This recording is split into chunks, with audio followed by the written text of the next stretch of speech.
Hey everyone, welcome back to the sunny side. I'm Sonny, and today we're going to talk about the strength of planets in your chart. You guys got that in your astrological chart. Now, it's actually the first in a couple of videos that you'll want to check out as I show you how you check out the strength of the planets in your chart. Today's video is kind of an introduction to that kind of stuff. Like the planetary rulerships is what we're going to talk about today. And it's pretty easy, and you probably already know this. But the reason you should watch this video, obviously, is try and pay attention to the language that I'm using and how the planets relate to each other as they were assigned the constellations that they rule, so that's the deal. And if you can just grasp that as we move through, all of the other stuff is going to become a little bit easier. All right, not that it's difficult at all. It's not as astrology is easy. If the other stuff is going to make a lot more sense. Guys got that? All right, let's get down to it. Oh, welcome to the new place. Subscribe. If you want a personal reading, hit the PayPal link in the description box below. I teach this stuff. Blah, blah, blah, blah, blah, blah. Have an amazing day and check it out. Oh, and we're still squeaks. Well, okay, let's get on with it. Okay, here you go. Do you guys see this chart? This is this is astrology. Memorize it. If you could get this chart down, then I think you guys are going to be doing okay. Now, like seriously, this is actually a pretty cool chart here.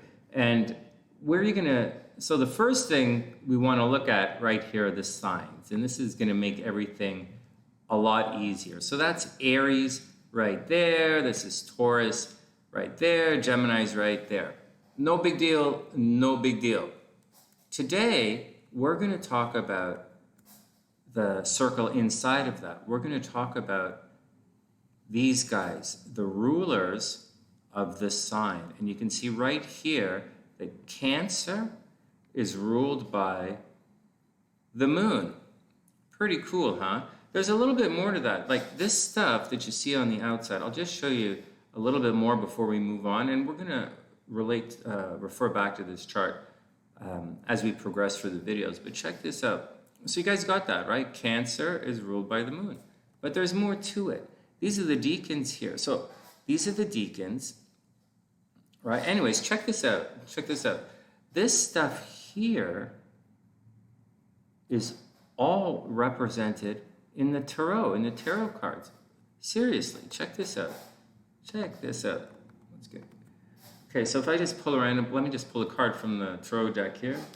All right, Five of Swords. Got that? Five of Swords. So the Five of Swords is Aquarius energy. Five of Swords is the, it's like this, 2, 3, 4.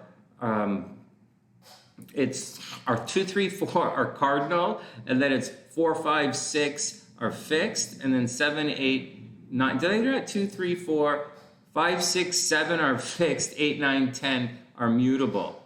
Okay, and so this is swords, which is air. So it's 2, 3. So it's fixed air. It's 2, 3, 4.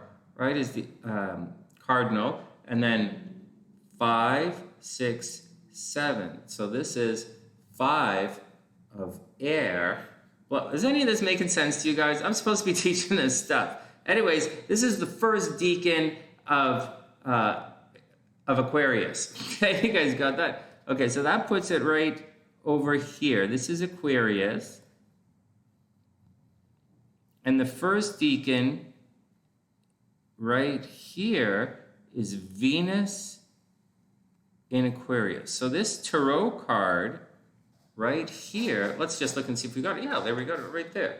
Venus and Aquarius, right there. Venus and Aquarius. So this tarot card is represented right here in the astrological chart. Pretty cool, right, guys? All right, on another day, other videos, I'll tell you what this stuff means and then that stuff means. But for now, we're going to do why the planets. That's pretty cool, right? All right, whatever, man. Okay, so today we're going to talk about why the planets are situated the way they are. So why why does Mars rule Aries? What's the deal with that? Right? Why is in traditional rulership, why is Saturn over here? Right? Like, what's the deal with that? And I'll show you right now. Okay, I'll show you right now. Okay, now this is important because later on you're going to want to know. So this is all about which planet rules which sign and why. Later on, you're going to want to know. You're going to want to know where each planet is exalted, or it's in its detriment, or its fall, or something. And I'll explain that in another video. But for now, why planets rule the signs. Here we go. Now, as tricky as this is, check this action out. So this is pretty cool like this. And this chart puts Aries right here on the ascendant when you guys are used to seeing this. And it puts the top of your chart, your midheaven, right here. Okay, Sonny, what does that make? Like, whatever, man. It's not the point for today. The point is, at the very bottom of the chart for today, we're going to put the moon on one side and the sun on the other. You guys got that? Now over here, it's tilted a little, and it's actually over there. And there's a reason for that. Like, this is the shortest days of the year, and this is the longest days of the year. It's pretty simple. Okay, and that is going to come into play a little later on. But to show you for what I'm talking about today, I'm just going to switch the chart. So hold on one sec. I'm going to tilt it a little bit. Hopefully. Let's pull this one up. All right, so here we go. So instead of Aries being here, this is now Taurus. And all I did was I turned the chart a little bit, so don't anybody freak out, and Aries is over there. But like, who cares, man? It's not the point. The point is this. At the very bottom of the chart, I'm splitting it in half. And on one side, we have the sun at the bottom in Leo, right? And on the other side, we have the moon in Cancer. You guys got that? Not a big deal. And they're placed there. And this is the sun. So this is a really serious part of your chart. Like, it grounds you. It's kind of your foundation here. And now check out the language. The sun is hot, right? Like, seriously, the sun's hot. You guys got that? It's hot and it's bright. Just like Leo, hot and bright. You guys say, hey, check it out, it's Leo. Oh, wow, we should all look over there. On the other side, see, these are the two big lights in astrology. Like, astrology is kind of like the battle between the sun and the moon, the battle of the sun and the moon versus the nodes, which is darkness. So kind of get the sun and the moon versus the nodes. In addition to that, you also kind of have the interplay of the sun and the moon. It's pretty neat, but whatever. We'll do that in another video later on. So right now, we have the sun and the moon here. So the sun is definitely bright and hot, and the moon, like Leo, right? That's fire sign. And then Cancer gets the moon. And Cancer is like, right? I mean, sorry. Cancer's, the moon is wet. Okay, you guys got. So the sun is hot, the moon is wet, and like Cancer, right? Whatever, man. All right, now on the opposite side of that, now here's where the planets come into play. The very opposite of that, we're going to put Saturn as far away as we can, because Saturn is cold. Saturn is cold. So Saturn is very cold, and Saturn is very dry. Guys got that? It's the opposite of this. So whereas the sun is very hot, Saturn is very cold. And when we have Cancer, which is very wet, we have the opposite side. Saturn is far away. So Saturn stays, okay, so the moon is wet, Saturn is dry. It's on the opposite side. Some people say the sun is like the sun, right? Some people say this, and some people say Saturn is the old sun. So these are just some words to keep in mind as we progress forward. So Saturn is placed as far away from the sun and the moon as possible, and that's where they are. They're over in as a result, they end up in Capricorn and Aquarius, right? In the traditional rulerships. All right, next. Now, here's something pretty neat. The next one, we'll just do the next one. The next one is Jupiter. Now, Jupiter, so Jupiter right here, let's take Saturn off for a while. So right here we have Jupiter. And there are a couple of reasons for Jupiter right here. Jupiter has a moderating effect on things. It adds a lot of good to everything. But watch this. The placement is really cool because it's trine. Jupiter over here is trine to the sun, right? Like Jupiter loves the sun, So you'll see Jupiter is exalted way down here in Cancer because, well, there we go. It's mostly, I would say, because, the longest days of the year are down there. And, Jupiter doesn't really like it in Capricorn, where we have really short days. It likes it down here. Anyways, Jupiter in Sagittarius right here it makes a trine down here to the sun. And Jupiter on the other side in Pisces makes the trine to the moon. There we go. Jupiter good. Jupiter good, Jupiter good, Jupiter good. All right, what's next? Now we're going to get the tricky guys. Mars. Oh, Mars. What's your problem, man? All right, so Mars is incredibly disruptive. Mars is also hot. Like hot, like it burns things up. And so like because Mars is so disruptive, it's placed at 90 degrees to these guys, right? It's placed at a square. So Mars hangs out in Aries. Why not? Go nuts, Mars. And over here, it hangs out in Scorpio. It's very aggressive. Scorpio can be very aggressive at times and very fiery. Mars is destructive. Once again, Mars causes that square to happen. Anyways, that's why Mars is placed there, because Mars is, not a very cool guy, man. Okay, so, all right, whatever. So later on, I'll show you some other things. Like, for example, just like Jupiter. What did I say a second ago? Anyways, I'll just show you something really cool. Oh, just like Jupiter loves it down here in Cancer, and Jupiter hates it up here. So let me do the proper way. Jupiter loves it because it's nice and sunny, down here in Cancer. Jupiter loves it down there in Cancer, and Jupiter doesn't really like it up here in Capricorn, right? It doesn't really like it up there. But Mars, check Mars out. Mars is kind of the opposite. Well, where do you think, like, the worst placement in the entire zodiac for Mars would be? Maybe it would be in some place that's, like, wet. Like, down here. So if you can imagine that Mars is in, like, the worst spot for Mars is in Cancer, right? Like, Mars and the moon. Like, the moon is like, and Mars is like, hey, man, let's go. And the moon is like, what is it? And so, like, that's not the thing. So you want to put Mars about as far away as possible.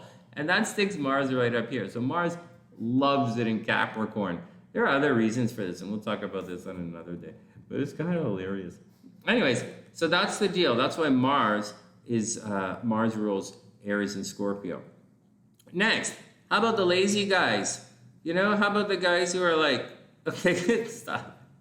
All right, so Venus moves over here. Now watch this. Just as Jupiter is the big benevolent planet, let's say, in most charts, not in every chart. And this is a trine,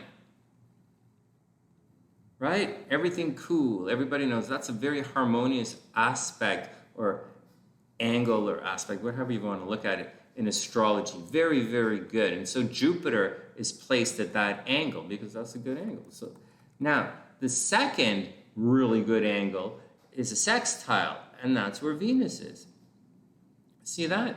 On both sides, it sextiles, of course, Leo, and it sextiles Cancer. And so Venus is plopped right there. And that's what the deal is.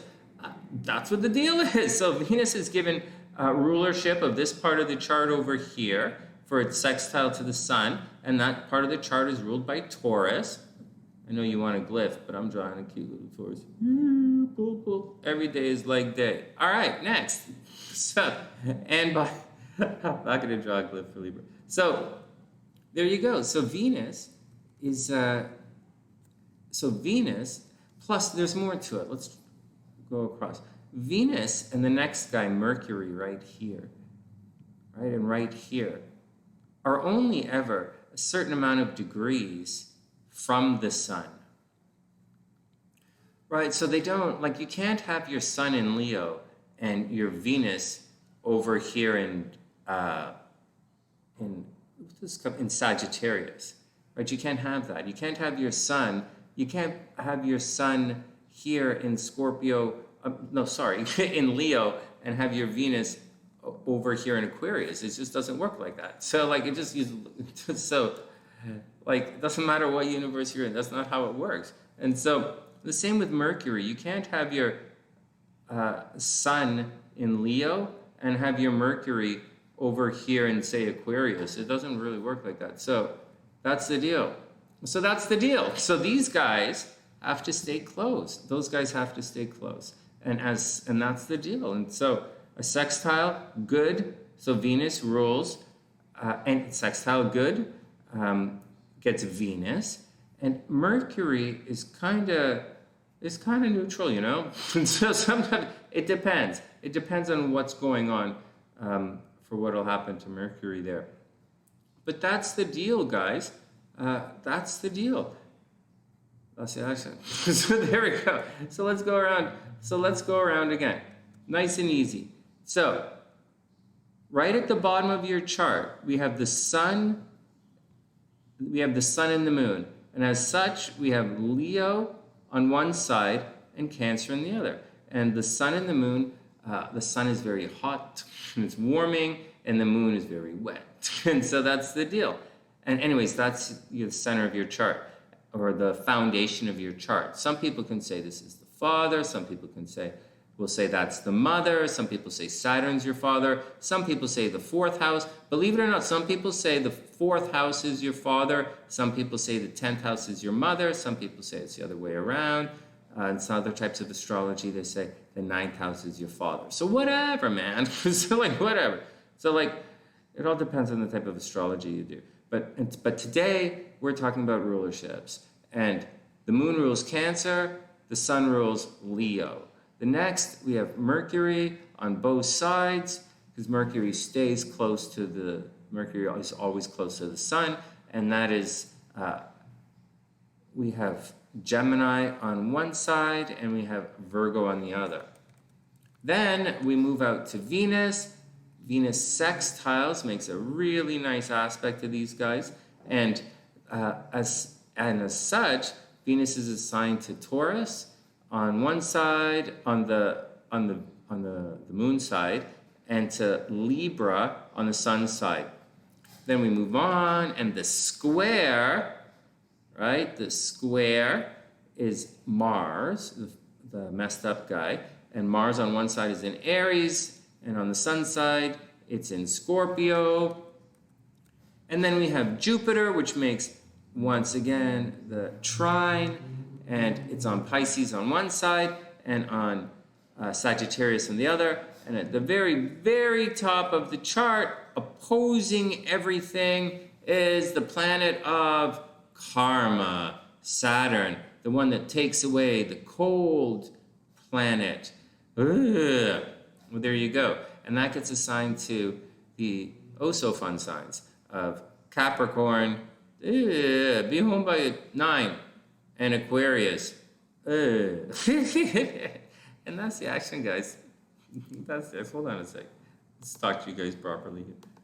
And that's the action, guys. Wow, this was a long video. It's pretty simple. But you want to learn, start to hear, and this thing is squeaking. But you want to start to hear things like hot planet, dry planet, cold planet, wet planet, and that, or sunlight. Because the sunlight's gonna, like the rising sun, it's gonna come into play in the next videos, when the next couple of videos when we talk about why a planet is exalted, and it's not simple.